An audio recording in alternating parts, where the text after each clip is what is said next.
1979, a 16-year-old boy left his father's farm bound for Detroit. At a time when the only means of transportation were trains or horse carriages, and the first automobiles were mostly seen as racing machines for the rich, this boy would later open a car company that would change the course of the automobile industry to what we know today. 35 years later, after his arrival in Detroit, half of all the cars on Earth were carrying his name. And that boy, Henry Ford, would become one of the wealthiest men in American history. This is that story.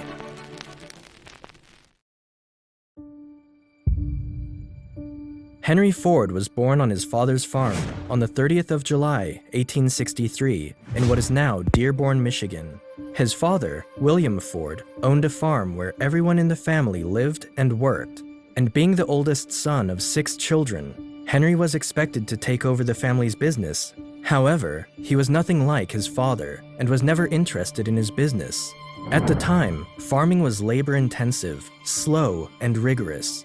While Henry did his best to help out on the farm, he hated the sheer idea of it. "I never had any particular love for the farm. It was the mother on the farm I loved." Henry Ford. Like most kids his age, Henry didn't like going to school and never made it past the 8th grade. He preferred to learn things on his own terms, and from a young age, he became very interested in mechanics.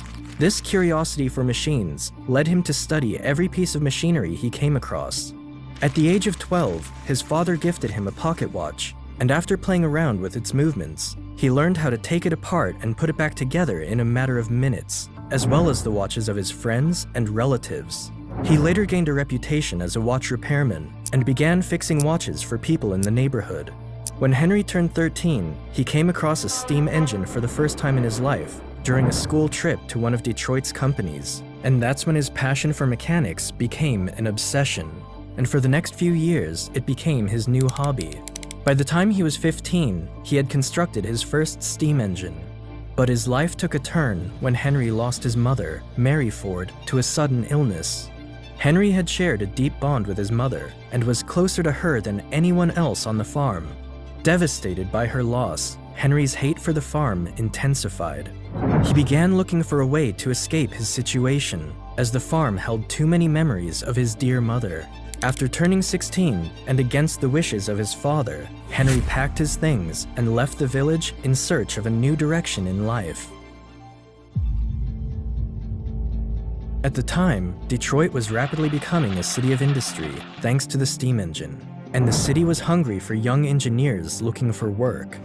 It was here, in Detroit, where Henry would plunge headfirst into reinventing himself by learning everything there was to know about machines.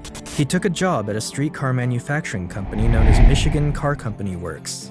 Unfortunately, Henry was fired only 6 days after he began.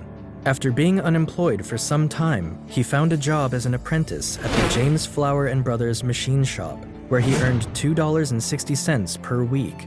But it wasn't enough to cover his rent, so Henry made good use of his childhood obsession.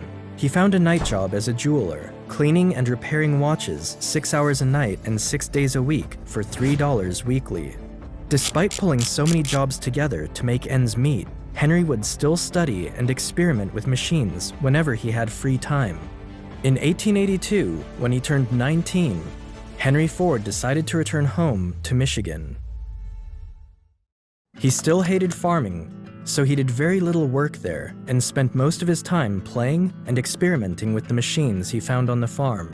Luckily enough, his father had purchased a portable steam engine, which had quickly become a norm among farmers. Henry spent most of his time with this machine and became so good with it that a neighbor at his father's farm paid him $3 to operate his steam engine for him, and from there, Ford's talent and gift for machines spread across Michigan. Word of Henry's talent reached the district representative of the Westinghouse Engine Company of Schenectady from New York, and so the company hired him. Henry's job was to travel throughout southern Michigan, setting up and servicing Westinghouse steam tractor engines. In the year 1885, Henry met Clara Jane Bryant at a New Year's Eve party and got engaged the following year.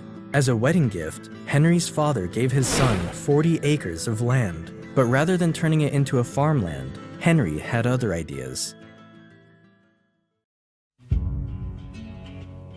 In 1891, Henry and Clara moved to a small apartment in Detroit.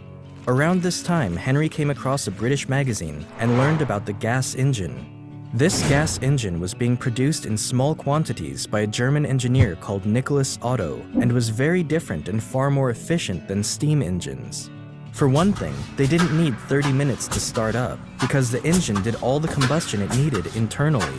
Although this new engine was fast becoming really popular in Europe, only a few people had heard about it in America.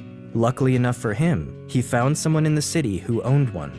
Henry immediately fell in love with the gas engine, but he couldn't understand how it worked, and the fact that the gas engine was powered up by an electric spark made things even worse.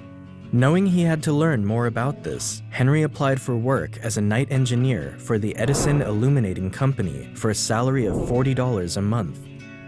At the time, the company was the biggest electric company in Detroit, and it was generating electricity to 1,000 homes in the city using a steam engine. So this made Henry more than qualified to work there. His job was to primarily fix the engine whenever it broke or developed a fault, but when it was working fine, he didn't have much else to do.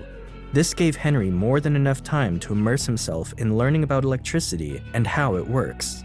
In 1893, Henry and Clara welcomed their first and only child, Edsel Bryant Ford, and just 3 months after his birth, Henry was promoted to the position of chief engineer at a salary of $100 per week.